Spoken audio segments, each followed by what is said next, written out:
The old Victorian house creaked and groaned, a symphony of settling dust and shifting timbers. Amelia shivered, pulling her cardigan tighter around her. She'd been warned about the house, of course.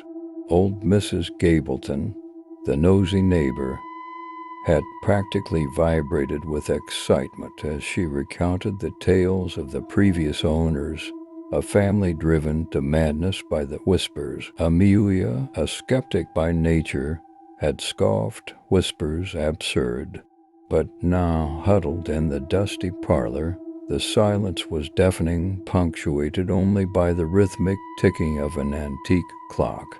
Then she heard it, a faint, rustling sound, like dry leaves skittering across a gravel path. It seemed to emanate from the walls themselves, a low, sibilant murmur that sent shivers down her spine. At first, she dismissed it as the wind, a trick of the old house settling. But the whispers persisted, growing louder, more insistent. They seemed to weave a narrative, a chilling tale of despair and betrayal, whispered in a language she couldn't quite decipher. Days turned into weeks, and Amelia's sleep was plagued by nightmares. She saw gaunt faces peering from the shadows, their eyes filled with a haunting sorrow. The whispers followed her everywhere, seeping into her thoughts, whispering insidious suggestions. One night, she awoke with a start, the whispers louder than ever, a cacophony of voices screaming, pleading, accusing. Panic surged through her. She had to escape. Grabbing her belongings, she fled the house, leaving the whispers behind. But they followed her, a persistent echo in her mind. The whispers of the past, clinging to her like a shroud, a chilling reminder that some secrets are best left buried. The portrait in the attic. The attic was a dusty tomb filled with forgotten treasures and the ghosts of forgotten memories. Dust motes danced in the single shaft of sunlight piercing the gloom, illuminating an old, ornate portrait hanging precariously from a rusty nail. Curiosity piqued. Elara reached out a trembling hand and brushed away the cobwebs. The portrait depicted a young woman, her beauty striking, yet tinged with a melancholic sadness. Her eyes, though painted, seemed to follow Elara's every move. That night, Elara couldn't shake the image of the woman from her mind. She dreamt of her, her sorrowful gaze haunting Elara's sleep. The next day, she returned to the attic, drawn to the portrait like a moth to a flame. As she studied the painting, a strange sensation washed over her. It felt as though the woman in the portrait was reaching out to her, pleading for help. Elara felt a strange kinship with the long-dead woman, a connection she couldn't explain. Days turned into weeks, and Elara became increasingly obsessed with the portrait. She spent hours staring at it, convinced she saw a flicker of life in the woman's eyes.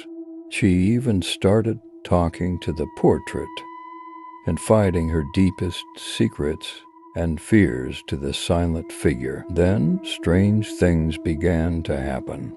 Objects would move inexplicably around the house. Doors would creak open in the dead of night. Elara would hear whispers, faint and ethereal, as if the woman in the portrait was trying to communicate with her. One night, Elara awoke to find the portrait hanging above her bed, the woman's eyes fixed on her with an unsettling intensity.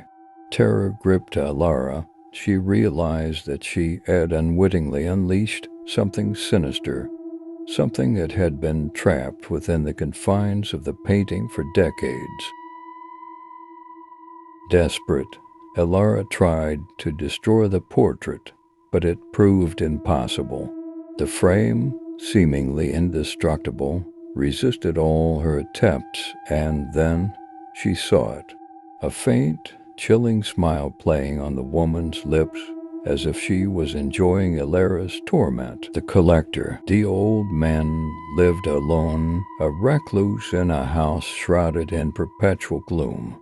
The villagers whispered of him, of the strange noises that emanated from his house late at night, the chilling laughter that echoed through the stillness. One day, a young boy named Thomas, drawn by curiosity and a mischievous spirit, ventured into the old man's overgrown garden. He peered through the grimy window, his heart pounding with a mixture of fear and excitement. Inside, the room was dimly lit, filled with a strange assortment of objects. There were rows upon rows of porcelain dolls, their vacant eyes staring back at him. Twisted animal trophies adorned the walls, their glassy eyes reflecting the dim light. And in the center of the room, perched on a pedestal, sat a human skull, its empty sockets seeming to follow Thomas' every move. Terror gripped Thomas. He scrambled away from the window, his breath catching in his throat. That night, nightmares plagued him. He dreamt of the dolls, their lifeless eyes watching him, judging him.